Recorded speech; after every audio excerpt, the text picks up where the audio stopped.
Hello दोस्तों, स्वागत है आप सभी का। आज हम लोग कर रहे हैं घटना चक्र सीरीज, जिसमें कि साइंस का क्वेश्चन है। तो इसमें है, आज हम लोग चैप्टर पढ़ेंगे विद्युत धारा। तो देखिएगा, घटना चक्र पढ़ना बहुत ज़रूरी होता है। आपको पसंद आए चाहे ना आए, लेकिन घटना चक्र पढ़िए, क्योंकि यूपीएससी और पीसीएस निकालना है और आरओ एआरओ, तो घटना चक्र जरूरी होता है। तो चलिए हम लोग शुरू करते हैं इसके नोट्स। किसी चालक में विद्युत आवेश के प्रवाह की दर को विद्युत धारा कहते हैं। धनात्मक आवेश के प्रवाह की दिशा ही विद्युत धारा की दिशा मानी जाती है। स्पष्ट है कि विद्युत धारा की दिशा ऋणावेशित इलेक्ट्रॉन की दिशा के विपरीत होती है। विद्युत धारा एक मात्रक एम्पियर होता है। 1 एम्पियर बराबर 1 कूलाम यानी सेकेंड। विद्युत धारा के प्रकार। विद्युत धारा दो प्रकार की होती है, दिष्ट धारा और प्रत्यावर्ती धारा। दिष्ट धारा होती है कि यदि किसी परिपथ में धारा एक ही दिशा में बहती है तो उसे दिष्ट धारा कहते हैं। बैटरी इत्यादि से प्राप्त धारा दिष्ट धारा कहलाती है। प्रत्यावर्ती धारा ऐसी धारा जिसके मान एवं दिशा समय के साथ आवर्ती रूप से परिवर्तित रहते हैं, प्रत्यावर्ती धारा कहलाती है।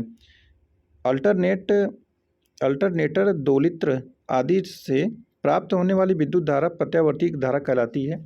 दिष्ट धारा की अपेक्षा प्रत्यावर्ती धारा का प्रमुख लाभ यह है कि प्रत्यावर्ती धारा को वैद्युत ऊर्जा की अधिक हानि के बिना लंबी दूरियों तक संप्रेषित किया जा सकता है। विद्युत वाहक बल किसी विद्युत ऊर्जा उत्पादक उपकरण द्वारा उत्पन्न किया गया वह बल जिसके कारण किसी चालक या परिपथ में इलेक्ट्रॉन का प्रवाह स्थापित किया जाता है, विद्युत वाहक बल कहलाता है। विभव किसी इकाई धनावेश को अनंत से विद्युत क्षेत्र के किसी बिंदु तक लाने में किए गए कार्य को उस बिंदु का विद्युत विभव कहा जाता है। विद्युत विभव का एसआई मात्रक वोल्ट होता है। विभवांतर इकाई धनावेश को विद्युत क्षेत्र में एक बिंदु से दूसरे बिंदु तक ले जाने में किए गए कार्य को उन बिंदुओं के मध्य विभवांतर कहते हैं। विभवांतर का मात्रक भी वोल्ट होता है। यदि आवेश Q को बिंदुओं के बीच प्रभावित करने में W जूल कार्य करना पड़े तो इन बिंदुओं के बीच विभवांतर V बराबर किया गया कार्य अपान प्रभावित आवेश होगा, यानी W यानी जूल अपान Q यानी कूलाम। हम लोग बढ़ते हैं प्रश्न के ऊपर। तो इसमें पहला प्रश्न है, एक 100 वाट का बिजली का बल्ब 10 घंटे जलता है तो 5 रुपये प्रति यूनिट की दर से विद्युत खर्चा होगा। तो ये होगा 5 रुपये। देखिए इसका एक्सप्लेनेशन कैसे है कि अगर 100 वाट के बिजली का बल्ब है, 10 घंटे जलाना है, तो 100 इंटू 10 करना है। तो 100 का बल्ब और 10 का तो निकल जाएगा उसका कितना वाट घंटा जला। तो 1000 वाट घंटा जला, 1 किलो वाट हो गया। 1 किलो वाट में मतलब 1 यूनिट हो गया। तो और अगर 5 रुपये है तो 5 रुपये का 1 यूनिट का बराबर 5 रुपये हो जाएगा। अगर मान लीजिए यहाँ पे 200 वाट का बल्ब रहता है, 10 घंटे जलाने होता है, तो यहाँ पे 200 गुणे 10 करते 2000 वाट हो जाता है। 2000 वाट मतलब 1 किलो वाट घंटा हो जाता है, 1 किलो वाट घंटा। तो इस बराबर 10 रुपये हो जाता है। फिर वैसे ही क्वेश्चन यहाँ पर है कि 100 वाट का बिजली का बल्ब यदि 10 घंटे जले तो बिजली का खर्च होगा, तो 1 इकाई का होगा, यानी 1 यूनिट का। 1 किलो वाट घंटा का मान होता है, तो ये होता है 3.6 इंटू 10 के पावर 6। 100 वाट बल्ब के एक बल्ब को 4 घंटे तक स्विच ऑन रखा जाता है तो प्रयुक्त विद्युत ऊर्जा की इकाई होगी, तो यह होगी 0.4। बिजली की खपत का बिल किसके मापन पर आधारित होता है, तो यह होता है वाटेज। क्वेश्चन नंबर 6 है, यदि 60 वाट का बल्ब प्रतिदिन 5 घंटे प्रयोग किए जाए तो 30 दिन में कितने यूनिट बिजली खर्च होंगे। तो देखिए ये 60 वाट का बल्ब है और अगर प्रतिदिन 5 घंटे जलाए जा रहे हैं तो 30 दिन में पूछ रहा है ना। तो इसको करना होगा, पहले 60 का गुणा करना होगा 5 में और फिर उसी को गुणा कर देना है 30 में। तो 60 गुणे 5 कितना होगा, 60 5 हो जाएगा 300 और 300 का गुणा फिर 30 में कर देना है, 3 तरीके 9 हो जाएगा, यानी कुल मिलाकर हो जाएगा लगभग 9000 हो जाएगा। 9000 में से 1000 वाट दिया तो 1000 अपान कर देंगे। तो 1000 से 9000 को 1000 से काटेंगे तो बचेगा 3 जीरो कट जाएगा, 3 जीरो तो बचेगा 9, यानी 9 यूनिट हो जाएगा। तो ऑप्शन हो जाएगा बी। देखिए एक्सप्लेनेशन भी दे सकते हैं, हाँ एक्सप्लेनेशन भी दिया है, 60 इंटू 30 अपान इंटू 3 अपान 1000, तो हो जाएगा इस प्रकार ऑप्शन बी 9। एक सुरंग में 100 वाट क्षमता वाले 5 बल्ब लगातार 20 घंटे तक जलाए जाते हैं, संपूर्ण विद्युत खर्च होगी, तो ये होगा 10 यूनिट। देखिए बार बार यूनिट इसको दिखाना जरूरी नहीं है, बार बार हम लोग क्योंकि समय वेस्ट हो रहा है, तो अगर आप लोग वीडियो रोक कर दे सकते हैं इसको, तो ये होगा ऑप्शन सी 10 यूनिट। एक मकान में 2 बल्ब लगे हैं, उनमें से एक दूसरे से अधिक प्रकाश देता है, निम्न में से कौन सा कथन सही है? तो एक प्रकाश की दीप्ति रजिस्टेंस पर निर्भर नहीं है, ऑप्शन ए गलत है। दूसरा है दोनों बल्बों में रजिस्टेंस समान है, ये भी गलत है। अधिक प्रकाश वाले बल्ब में रजिस्टेंस अधिक है, ये गलत है। ऑप्शन डी है कम प्रकाश वाले बल्ब में रजिस्टेंस अधिक है, तो ये यही सही होगा, ऑप्शन डी। क्वेश्चन नंबर 9 है 220 वोल्ट जनरेटर से एक बल्ब जुड़ा है, धारा 0.4 ए है, बल्ब की शक्ति है तो यह है 110 वाट।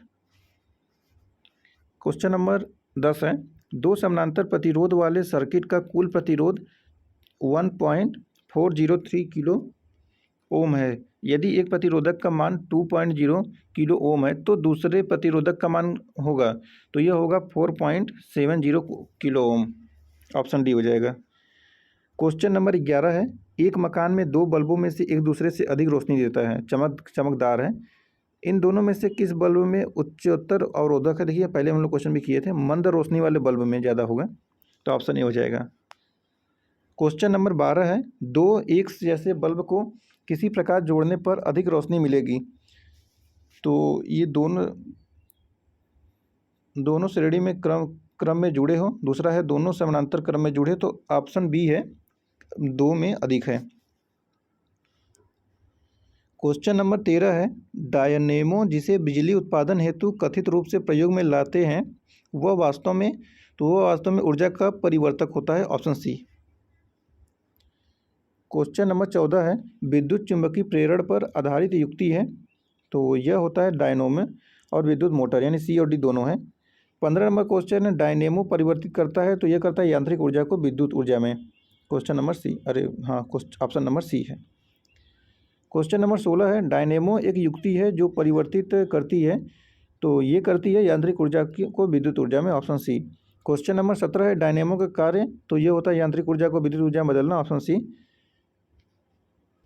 क्वेश्चन नंबर 18 है टरबाइन व डायनेमो से बिजली प्राप्त करने में किस ऊर्जा को विद्युत ऊर्जा में परिवर्तित करते हैं, तो ये है ऑप्शन सी मैकेनिकल ऊर्जा।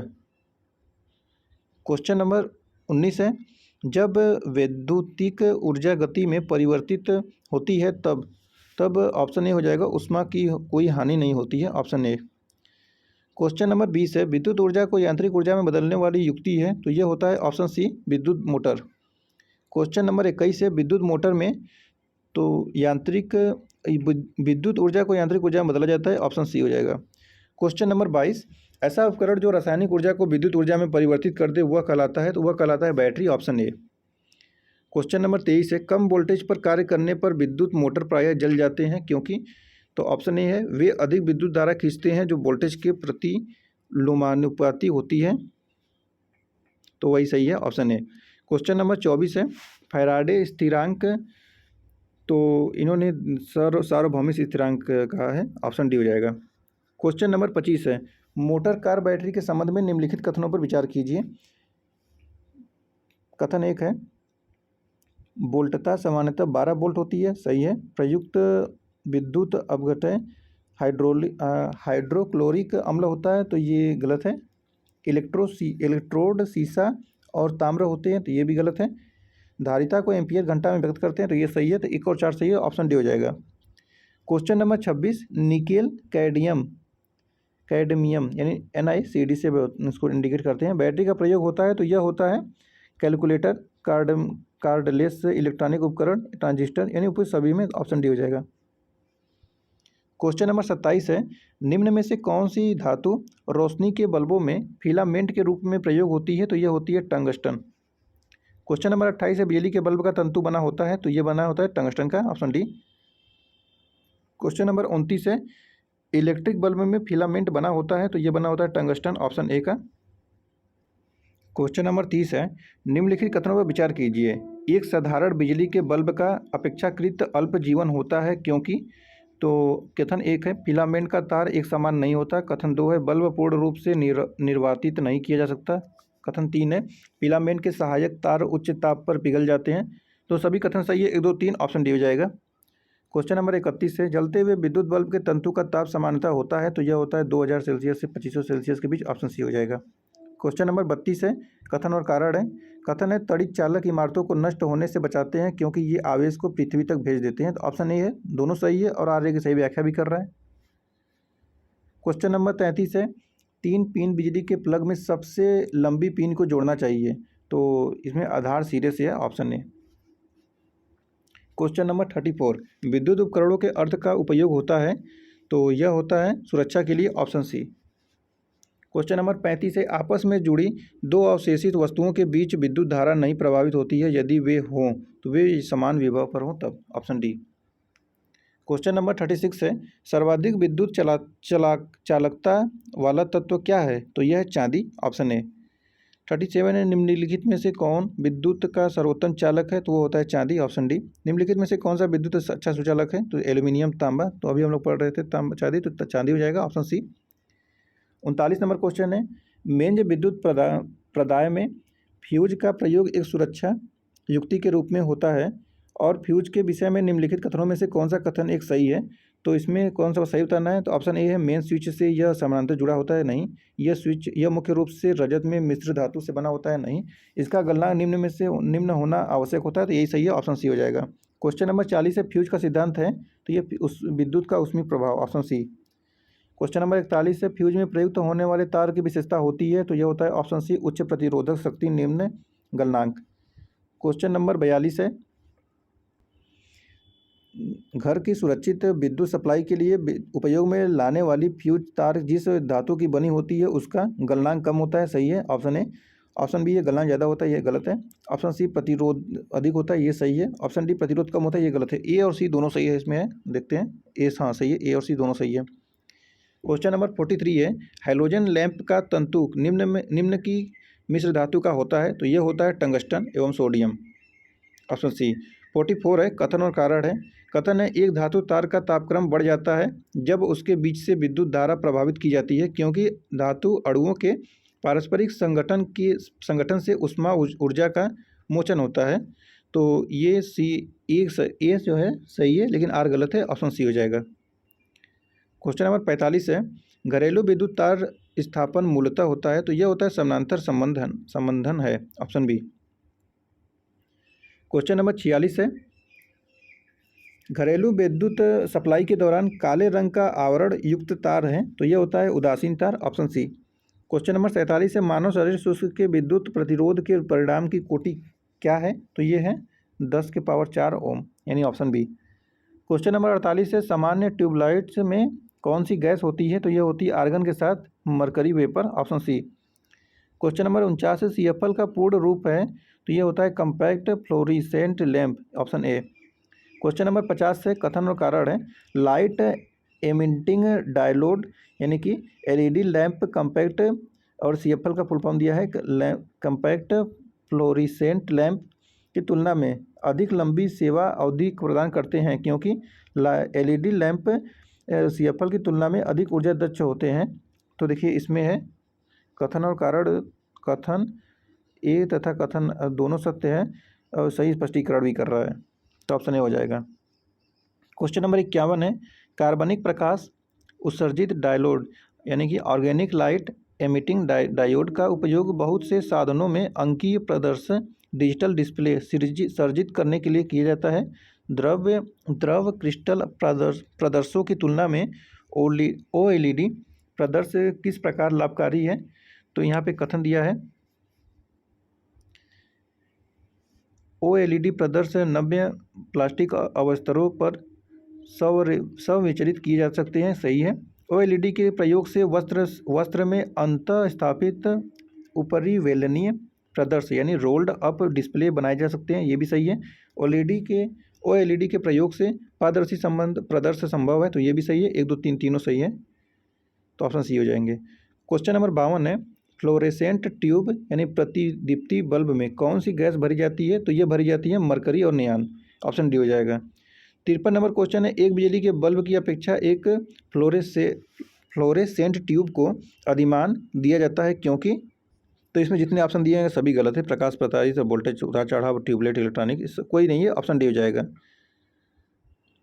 एक्सप्लेनेशन देख लीजिए इसका, फ्लोरेसेंट ट्यूब बिजली के बल्ब की अपेक्षा वैद्युत ऊर्जा का प्रकाश ऊर्जा में परिवर्तन अधिक मात्रा में करती है। एक 100 वाट का बिजली का बल्ब केवल 5% वैद्युत ऊर्जा को प्रकाश ऊर्जा में परिवर्तित करता है, परंतु फ्लोरेसेंट ट्यूब लगभग 22% वैद्युत ऊर्जा को प्रकाश ऊर्जा में परिवर्तित करती है। क्वेश्चन नंबर 54 है, श्वेत प्रकाश को नली में कैसे पैदा करते हैं? तो ये कहते हैं अणुओं को दलित कर, यानी ऑप्शन डी। विद्युत बल्ब के अंदर कौन सी गैस होती है? तो ये होती है, उपयुक्त में से कोई नहीं होती है। विद्युत बल्ब का आविष्कार सर्वप्रथम एडिसन ने किया था। इसमें टंगस्टन धातु का एक पतला कुंडली नुमा तंतु लगा होता है। इस धातु का ऑक्सीकरण रोकने के लिए बल्ब के अंदर निर्वात करने के बजाय उसमें नाइट्रोजन आर्गन गैस भर देते हैं।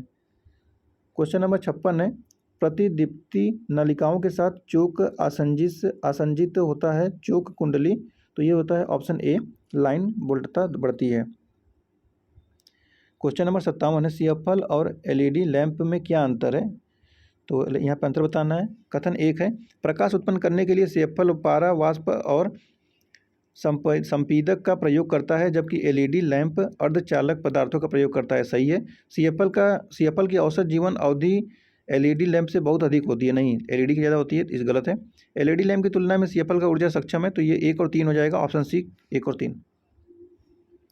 क्वेश्चन नंबर 58 है, सड़क प्रकाश व्यवस्था के संदर्भ में सोडियम बत्तियां एलईडी बत्तियों से किस तरह भिन्न है?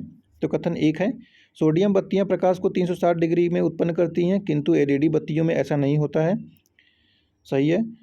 दूसरा है, सड़क की बत्तियों के रूप में एलईडी बत्तियों की तुलना में सोडियम बत्तियों की उपयोगिता अवधि अधिक होती है, ये गलत है।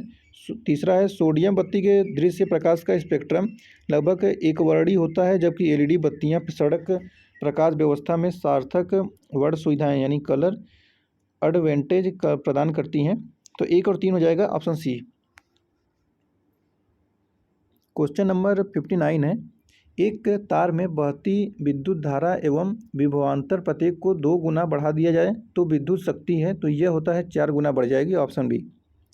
क्वेश्चन नंबर 60 है, 2 तारों की लंबाइयां, व्यास और प्रतिरोधकताएं सभी एक संबंधी 2 के अनुपात में है। अगर पतले तार का प्रतिरोध 10 ओम है तो मोटे तार का प्रतिरोध होगा, तो ये होगा ऑप्शन बी 10 ओम। क्वेश्चन नंबर 61 है, नीचे दिए गए कथन और कारण है। कथन है, परिणामित्र का प्रयोग वोल्टता के उच्चयन अथवा अपचयन के लिए किया जाता है, क्योंकि परिणामित्र ऐसी युक्ति है जिसका प्रयोग निर्दिष्ट धारा परिपथ में किया जाता है। तो इसमें ए सही है, परंतु आर गलत है, तो ऑप्शन सी हो जाएगा। क्वेश्चन नंबर 62 है, समान प्रकार की छोटी बूंदें भी यानी बोल्ट तक अवशोषित की गई हैं। यदि n बूंदें मिलकर एक बड़ी बूंद बनाती है तो इस बूंद का विभव होगा, तो ये होगा n/2/3 वोल्टेज, ऑप्शन ए हो जाएगा। क्वेश्चन नंबर 63 है, यानी 63, ट्रांसफार्मर प्रयुक्त तो होते हैं, तो यह होते हैं एसी वोल्टेज का उपचयन या अपचयन करने के लिए, ऑप्शन डी। क्वेश्चन नंबर 64 है, ट्रांसफार्मर का उपयोग निम्नलिखित में से किस उद्देश्य से होता है? तो यह होता है प्रत्यावर्ती धारा विभव को ऊंचाई अथवा अपचाई करने के लिए, ऑप्शन सी। क्वेश्चन नंबर 65 है, किसी एसी जनित तथा डीसी जनित्र में एक मूलभूत अंतर यह है कि, तो यह होता है ऑप्शन बी, एसी जनित्र में सर्पी वलय होते हैं, जबकि डीसी जनित्र में दिक् परिवर्तक होता है। क्वेश्चन नंबर 66 है, मोबाइल चार्जर होता है, तो यह होता है एक अपचाई ट्रांसफार्मर। क्वेश्चन नंबर 67 है, एक युक्तियाँ एवं संबंधित ऊर्जा रूपांतरण नीचे दिए गए हैं। दिया गया है कि इलेक्ट्रिकल जनरेटर यांत्रिक से विद्युत है, दूसरा है वो सही है। दूसरा है इलेक्ट्रिकल मोटर विद्युत से यांत्रिक है, तो ये भी सही है। तीसरा है डीजल इंजन प्रकाश युक्त विद्युत है, ये गलत है। सोलर इंजन प्रकाश से विद्युत है, ये तो ये भी गलत है। सोलर से रासायनिक से यांत्रिक है, दूसरा। तीसरा और चौथा गलत है, पहला और दूसरा सही है, तो इस प्रकार ए सही है, ऑप्शन ए और ए हो जाएगा। क्वेश्चन नंबर 68 है, प्रत्यावर्ती धारा किसके लिए उपयुक्त नहीं है? तो यहाँ पर होता है स्टोरेज बैटरी को चार्ज करने हेतु, ये गलत है। बाकी बी इलेक्ट्रिक मोटर चलाने हेतु, विद्युत शक्ति संचार हेतु, इलेक्ट्रिक टोस्टर को गर्म करने हेतु, सब सही है। और उसकी ए गलत है, तो ए सही हो जाएगा। क्वेश्चन नंबर 69 है, प्रत्यावर्ती धारा को दिष्ट धारा में परिवर्तित करने वाली युक्ति को कहते हैं, तो ये कहते हैं रेक्टिफायर को, ऑप्शन बी। क्वेश्चन नंबर 70 है, प्रत्यावर्ती विद्युत धारा को दिष्ट विद्युत धारा में परावर्तित किया जाता है, तो इसमें ऑप्शन है डायनेमो द्वारा, मोटर द्वारा, ट्रांसफार्मर द्वारा, रेक्टिफायर द्वारा, तो ऑप्शन डी हो जाएगा रेक्टिफायर द्वारा। 71 नंबर क्वेश्चन है, कथन और कारण है। कथन है, भारत में विद्युत वितरण कंपनियां विद्युत की खपत की गणना किलोवाट घंटे में करती है, क्योंकि भारत में विद्युत प्रणाली 60 एजेट आवृत्ति में कम करती है। तो ये है कि ए सही है लेकिन आर गलत है। हर्टज उसको बोलते हैं, एजेट को हर्टज बोलते हैं। 72 नंबर क्वेश्चन है, निम्न में कौन विद्युत खपत को बढ़ते क्रम में प्रदर्शित कर रहा है? तो देखिए इसमें ऑप्शन सी है, पंखा, टेलीविजन, विद्युत प्रेस, इलेक्ट्रिक केतली। क्वेश्चन नंबर 73 है, पृथ्वी के चुंबकीय क्षेत्र का कारण है? तो यह होता है भूक्रोड के अंदर की चक्रक धाराएं, ऑप्शन ए हो जाएगा। तो देखिए इस प्रकार ये क्वेश्चन समाप्त होते हैं और हम लोग नेक्स्ट चैप्टर पढ़ेंगे चालकता। तो इस प्रकार से हमारा ये चैप्टर समाप्त हो गया है। चालकता हम लोग नेक्स्ट वीडियो में लाया जाएगा। तो आपको वीडियो अगर पसंद आ रहा है तो वीडियो को लाइक करिएगा। देखिए वीडियो पसंद आए चाहे ना आए, लेकिन आपको पढ़ना जरूरी है, क्योंकि घटना चक्र बहुत ज़रूरी होता है। तो ये बार बार कहा जा रहा है, तो आप लोग प्लीज़ इसको पढ़ते रहिए। तो चलिए हम लोग फिर मिलते हैं नेक्स्ट वीडियो में, तब तक के लिए धन्यवाद। आपका दिन शुभ हो।